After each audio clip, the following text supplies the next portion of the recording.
The fire at an Edgeley, North Dakota grain elevator is still burning. Drone video taken yesterday shows the CHS grain elevator smoldering 4 days after that fire started. There's still no word, though, on the cause. The Grand Forks Sheriff's Office now identifying the man found dead in the snow on Monday as 85-year-old Gerald Thingelstead of rural Northwood. They say he was found in a ditch outside his home by a mail carrier. It was around 10:30 that morning. Investigators say they believe Thingelstead walked outside, had become disoriented, fell, and froze to death.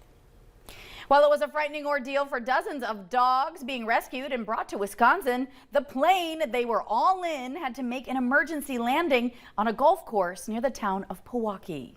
Officials say more than 50 dogs were on board that plane en route to the Humane Society in Waukesha. 3 people were also on board and taken to the hospital with non-life-threatening injuries. Now, there is no word on why the pilot had to make that emergency landing. The animals are all dogs from the southern shelters, and they're expected to be placed up for adoption now in the coming days.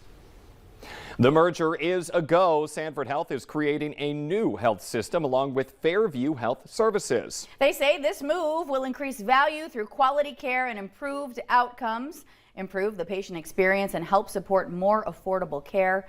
They say the agreement is expected to be finalized next year.